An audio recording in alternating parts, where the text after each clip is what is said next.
अंधा अंधी के श्राप रहे। ऐसे कि राजा दशरथ के वो अंधी जन लड़की रहे वो बहिन रहे, आज अंधा रहे वो बहनोई रहे, आ श्रवण कुमार रहे वो भगिना रहे। अब जोड़ी के गाना वो अपना बहन के बहनोई के भगिना के हत्या कर रहे और भगे भवे भगिना ओ सुतनारी पतो ये तीनों आदमी के संगे जे खिलाफ काम करला भगवान बर्दाश्त ना करला। जबकि कई जाके को भवन में बढ़ गई। राजा दशरथ के पता नहीं कि रानी हमर कोनाइल बारी। सुमंत जी रहले मंत्री राज के, लोकल की सुमंत महाराज जेकर बेटा आज राजा बनी महाराज महल में बानी का तो जाके सुमन जी पता लगोले तो रानी के कई के लगे उबाड़े के कई के लगे आ के कई के लगे इस बाड़े के कई के सुन ले जे कोहनाइल बड़ी तो गोइले मनावे। जाके कहली कि रानी काहे की सियाल बड़ू का बात बा। कहली जे का मांगी रे वसरुए देवे के कहले तो दिले। कहली कि रानी का बोले लगलू रघुकुल रीत सदा चली जाई प्राण जाए प्रवचन न जाई। ओ खानदान के हम राजा हई जाना खानदान के राजा हरिश्चंद्र जे डोम के घरे जाके सत्य खादी बिगा गए। कहलस के कई जे तभी बात बा तो जन मांगे तन दे। पहले रुआ राम के सौगंध खाई क्रिया खाई तब रुआ से कहले कि जा रानी के कई राम के सौगंध खातानी जमन मंगबू अवश्य तरह के दे, अवश्य तरह के दे। तब रानी के कई कलश की महाराज सावधान हो जाइए, घबराइएगा नहीं। हो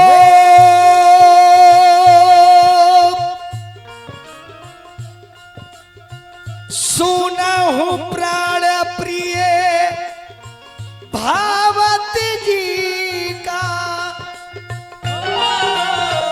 देखू की पर भरत ही टीका। मेरा बेटा भरत राजा बनेगा आपका बेटा नहीं। कले की रानी यह बात बा चारू बेटा हमरे हुआ भरते के राजा बना दे का दिक्कत बा। कहली की दूसर का सुनी तो सरी बरी मांगे करी जोरी पुरऊ नाथे मनोरथी मोरी। अवश्य पूरा करे रानी बोलो। तापस भेष विशेष उदासी 14 बरस राम वनवासी।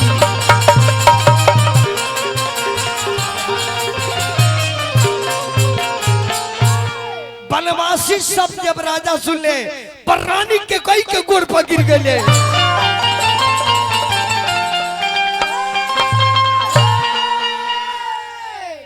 रानी भारत के राजा बना दे लेकिन राम के वन में जाए के मत कह।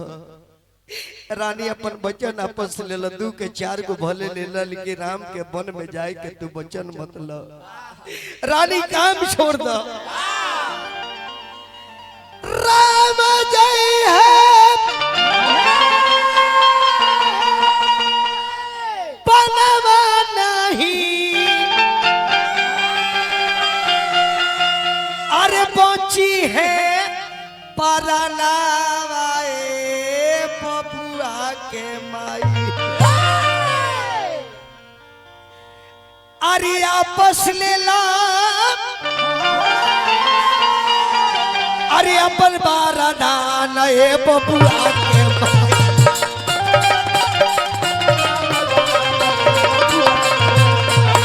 आपस ला अपन बारा दान ए बबुआ के माई।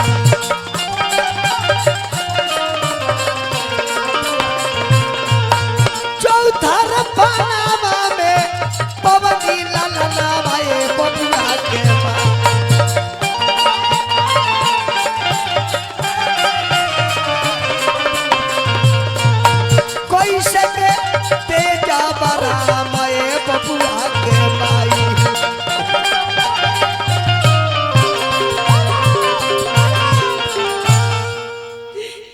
तारा पैर पर माथ काट के दे देव रानी, लेके राम के वन में जाए के मत का। मरले त मरले अरे तिरिया धोखावा के रे ए मरी।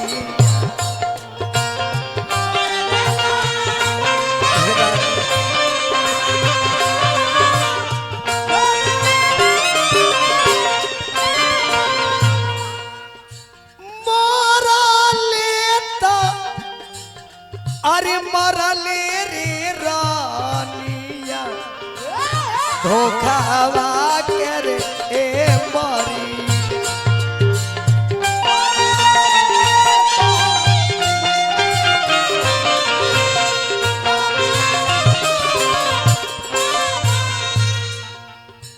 मरले करे जावा में रानिया, मरली करे जावा में रानिया कपटा के कटरिया।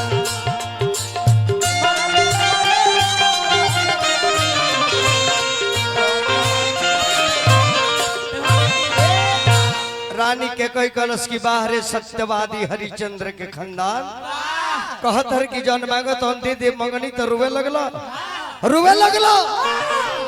काहे नारी जसन खड़ा पसारला, ए पसारला पसारला पसारला, काहे नारी जसन खड़ा पसारला।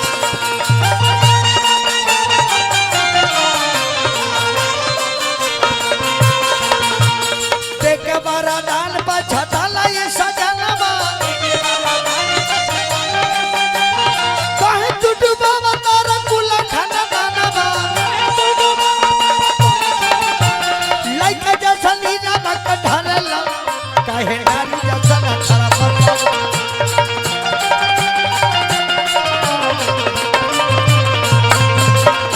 काहे नारी जैसा खड़ा पसारला। राजा रानी के रग गिर गए। हे बबुआ ई बात केहू नहीं जानत के राजा रानी के बीच में कौन बात भइल बा। सुमंत जी गईले कहली की छोटी महारानी महाराज के का दिक्कत बा। अतराम के बुला के ले बड़ी प्रिय बड़ा इनकर, उहे इनकर बीमारी पकड़ी है।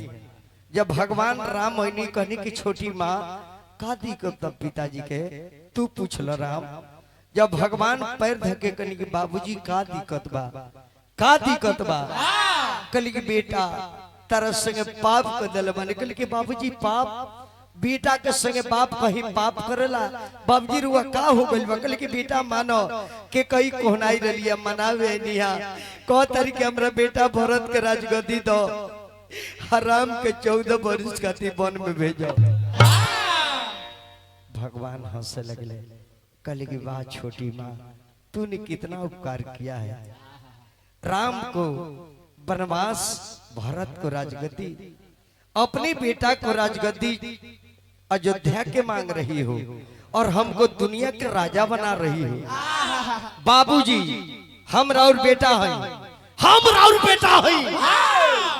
माई के इच्छा बा और राउरे में परीक्षा बा, तब परीक्षा देवे खातिर बेटा राउर तैयार बा।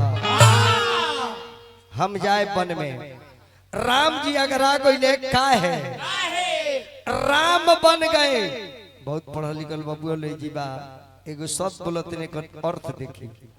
राम बन गए, राम बन गए तो बन गए, राम बन नहीं गए होते तो राम बन नहीं गए होते।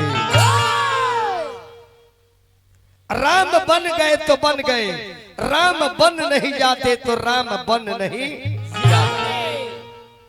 बबुआ कहले राजा दशरथ की सुमंत रथ सजावो और 14 दिन में हमरा लड़का के घुमा के अयोध्या लेके आ जाइए। रथ सजे लागल, सारा लोग के कई के गरिया अयोध्या में आग लगा देलो, आग लगा देलो। ई बात लक्ष्मण जी सुनले दौड़ा लाके कहले कि भैया हम वन में चले, माई हमर कली है। सीता जब सुनली तब महल से उतर के रथ के आगे खड़ा होकर कहली कि स्वामीनाथ रघुआ जंगल में जाए बा महल में रहो। कहली कि सीता अंदर जा। ए घर के बहू हो, ए घर के इज्जत हो, ऐसे पतुह जंगल में ना जाए। कहली कि काहे ना जाई, हम रुआ संगे शादी कैले बानी, अग्नि के साथ फेरा रुआ कैले बानी, अर्धांगिनी है, आधा और शरीर हमारा शरीर में बा, आधा हमार रुआ में बा, तो हमार लेके शरीर जाए वन में और और शरीर रह जाए महल में। भगवान कन की सीता बात तहार उचित बा, लेकिन माता को सिल्ला से ऑर्डर लो काहे कि अपन माई छोड़ले बाड़ू तो हमारा माई के माई कहेलू। आ अगर सास के तू भैलू नहीं करत तो आवे वाला मनुष्य औरत कोनो अपना सास के इज्जत ना करी। तो दौड़ल गली कौशल्या के गोड़ पर गिर के कहली कि माई बेटी के दर्द माइये जाने ले, हमरा का आदेश दिया जाके अपना पति के संगे जाई। कहली कि बेटी तू कैसे जेबू, हमार बेटा चले जाए, पतो चले जाए तो हम जियब कैसे।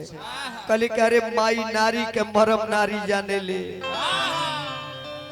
अरे हमारा घुबारा संगे माई हम जाए, अरे हमारा घुबारा संगे, अरे जाई बे माई हमारा घुबारा, ए जाई बे माई हमारा घुबारा संगे, बनवा में जाई पीवन फल खाई,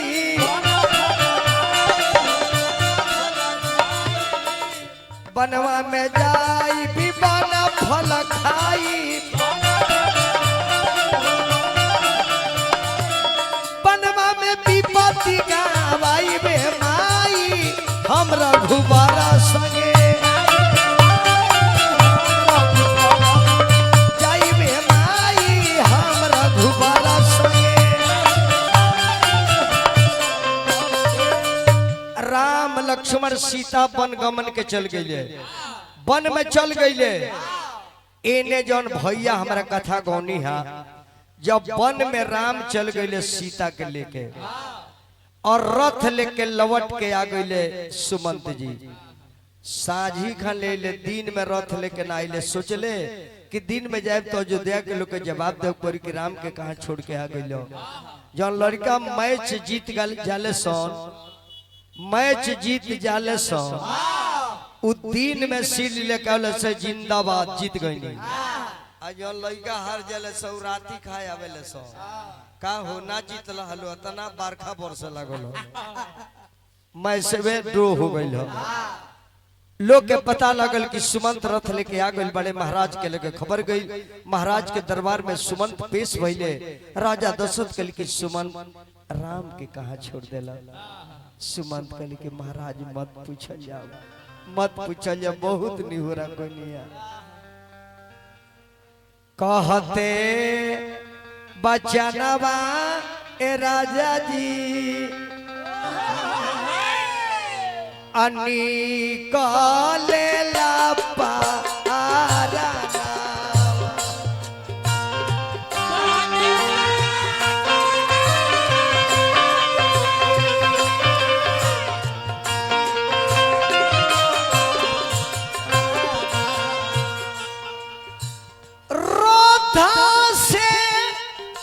उतर के ये राजा जी बबुआ गइले हो ओ बाला।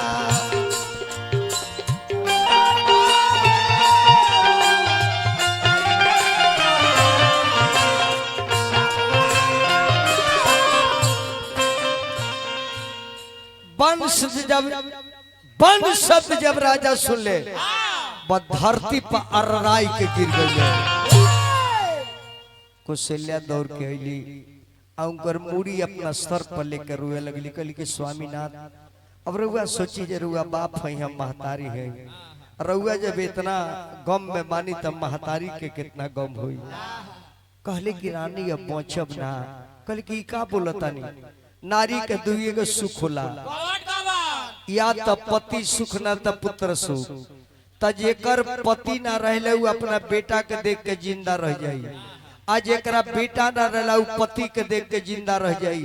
आ हमार बेटा जंगल में चल गई बा, रउआ दुनिया से चल जाए तो हमरा जिए के रास्ता का रही। उहे राजा कल की रानी बुझाता कि श्रवण कुमार के माई बाप के शराब खड़ा हो गई बा।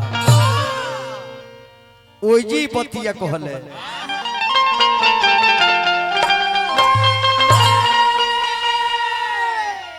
रानिया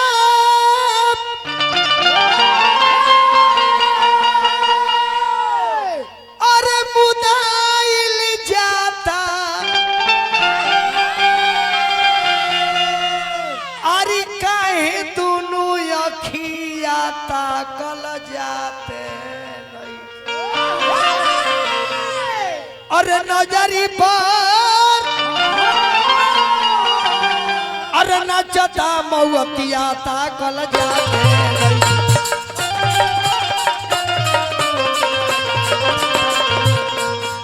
रही रही याद आवे मुनि जी के बतिया ताकल जाते